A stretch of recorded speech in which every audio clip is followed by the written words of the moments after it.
वंदे पुरुषोत्तमम। भगवान श्री कृष्ण ने चिंता के बारे में उन्होंने श्रीमद् भागवत गीता में 16वें अध्याय के 11वें और 12वें श्लोक में उन्होंने इसको स्पष्ट किए हैं। चिंतम या परिमेयम च प्रलययन्तम उपसृताः कामः उपभोगः परमा एतावत् इति निश्चितः आशापाशः सतैः बद्धा कामो क्रोधपरायण ईहन्ते कामभोग अर्थम अन्नायन अर्थ संचायन।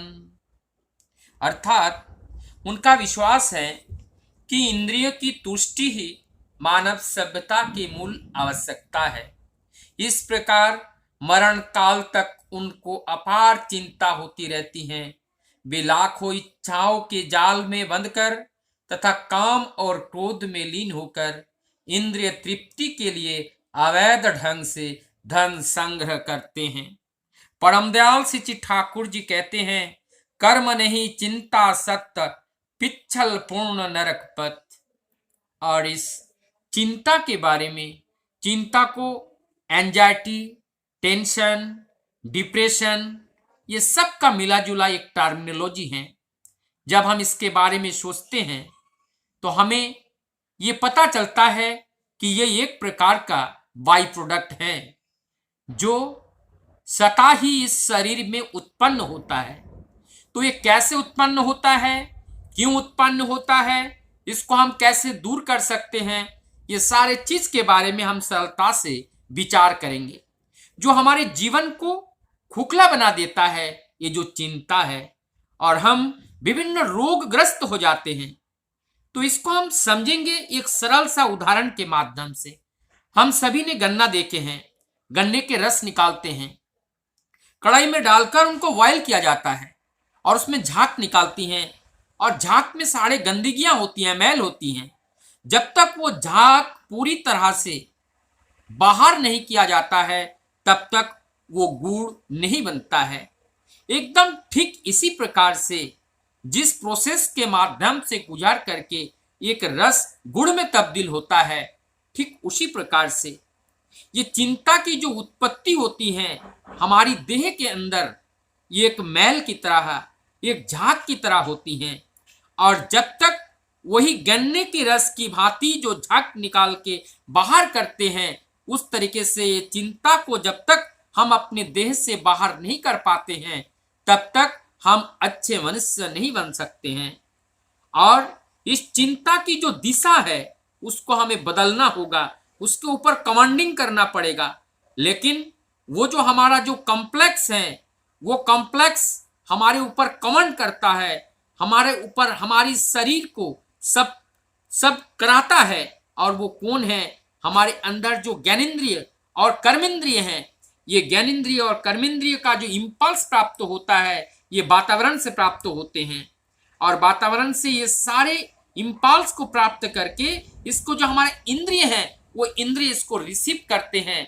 और इंद्रिय का जो राजा होता है वो राजा है मन। यहाँ पे एक बात है, यहाँ पे एक बात मैं और बताते चलूं। हम लोगों के अंदर जो सेंसरी और मोटर होते हैं, जो ज्ञानेंद्रिय और कर्मेंद्रिय होते हैं, तो ज्ञानेंद्रिय और कर्मेंद्रियों को हम ऐसे समझे, ज्ञानेंद्रिय एक आत्मा की आवाज होती है और कर्मेंद्रिय जो हम अपने देह से करते हैं। तो अंदर से आत्मा की जो पुकार होते हैं उसी को अगर अपने शरीर से कर्म के माध्यम से उसको अगर हम प्रतिपादित नहीं कर पाते हैं तो भी हमारे अंदर वो एक तरीके का वो टेंशन हो जाते हैं। क्यों? क्योंकि ये सेंसरी और मोटर का बैलेंस नहीं होता है। हम सोचते कुछ है और करते कुछ हैं। और एक बात है, जिस इंफॉर्मेशन हमें आया तुरंत उस इंफॉर्मेशन का रिप्लाई करके कार्य में कार्यान्वित करना चाहिए। जैसे इंफॉर्मेशन आया मम्मी के कपड़े फट गए, उनको कपड़ा देना है, मैंने दिया नहीं। बच्चे का स्कूल के लिए उसके लिए किताब और हमें खरीद के देना है, हमने दिया नहीं। हमें किसी टीचर्स को उनको जो फी है वो देना है, समय से मैं दिया नहीं।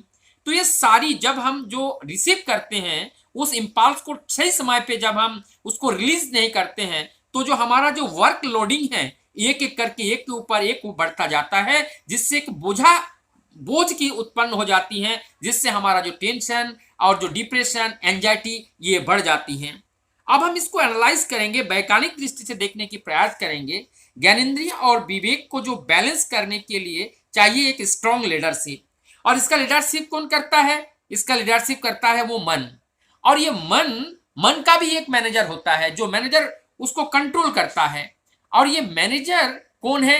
ये मैनेजर है हमारा विवेक है, ये विवेक ही हमारा मैनेजर है।